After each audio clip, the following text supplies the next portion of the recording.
Hello, I am Jacob. I'm the host of the show. Thank you for watching, commenting, and subscribing, and just being a part of what we do here. This week is not as chaotic as it was the previous week, where it's the first week of free agency. Everyone's trying to get the big name players. The ability to go and talk to players is the best way I can put it is now you're in a situation of teams are starting to get a little more hesitant in signing players. They're more worried about, well, does this person have a chance to get injured? Does this person have a chance to play in our scheme? Which the scheme idea as a whole doesn't make any sense. You should change your scheme based on the players you have, not try to get players that would fit your scheme. More than just change your scheme to get the best players. When you get the best players, then change it. That's what you should do.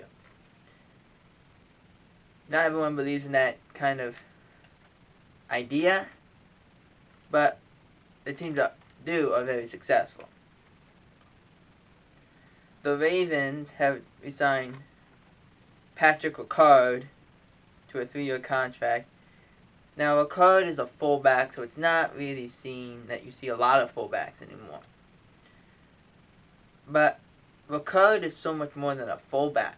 You give him the ball in short yardage, he can get a first down. You give him the chance to be a tight end, he can catch the ball at the backfield. He can catch the ball in a tight end set. He does these things that you would value at the fullback position. So he's very important to also the Ravens and how they run their offense. The Falcons have traded Matt Ryan to the Colts. Atlanta gets a 3rd round pick. They're taking all the dead cap money, which is about $40.5 million, which is the highest dead cap in NFL history. And Matt Ryan got a new contract from the Colts. 2 years, $59 million, fully guaranteed. We're seeing a lot of these fully guaranteed contracts now of they don't hurt a team on their salary cap. It's a way to get a really good player without having him cost anything on the salary cap. The Saints have re-signed Jamison Winston to a 2-year, $28 million contract. And I really think the reason why they did this was there was no other options. We were told that the Saints win the Deshaun Watson sweepstakes, and it didn't go their way. So now you need a quarterback. Well, who's the best available? Well, this quarterback draft class is terrible. It's not good. And this free agency for the quarterback position isn't good either. So you gotta bring the best guy, and that was Jamison Winston. What do? Well, you figure out how to build around him. Who do we bring in? Who do we try and draft? Who do we do this? Who do we do that? If you can do that and build around Jameis, he's shown that he's a capable quarterback when the team is built around him.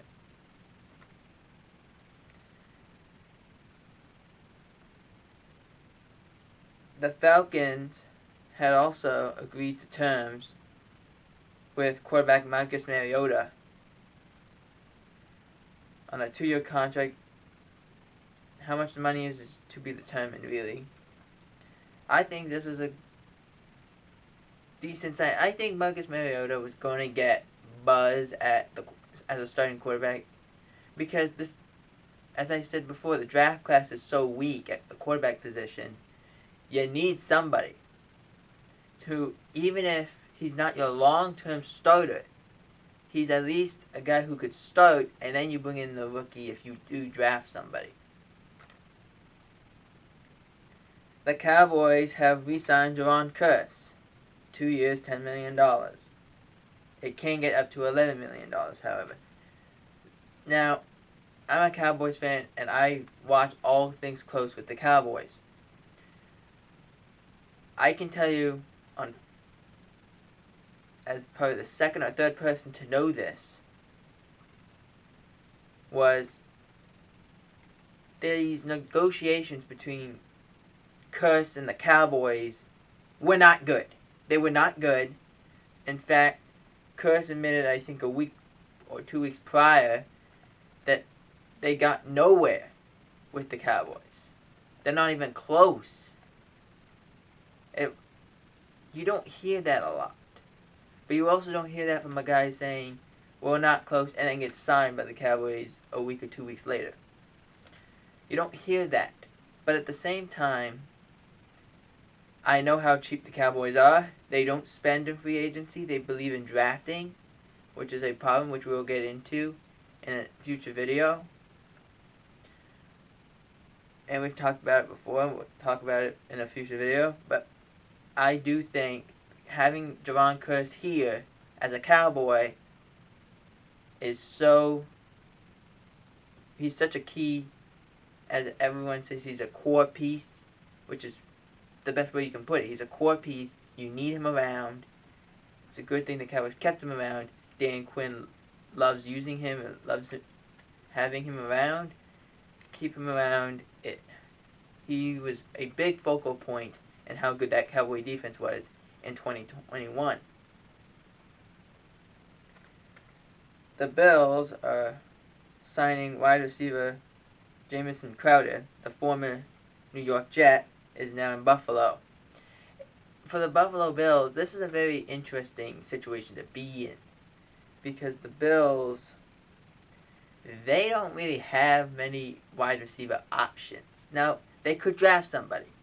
This wide receiver class in the NFL draft, which we will talk about in a future video in a couple weeks, that this wide receiver class, there's a lot of wide receivers and a lot of them are very fast. So it's just going to be one of those drafts to see who's going to draft the more wide receivers. The Bucks have re-signed Leonard Fournette, 3 years, $24 million. I think this happened because the Patriots were kind of flirting with Fournette. It didn't go anywhere. The Bucks said, when Brady said, I'm coming back, he probably talked to Fournette, and Fournette said, no, I'm going back to Tampa. And now he signs a 3-year contract worth $24 million.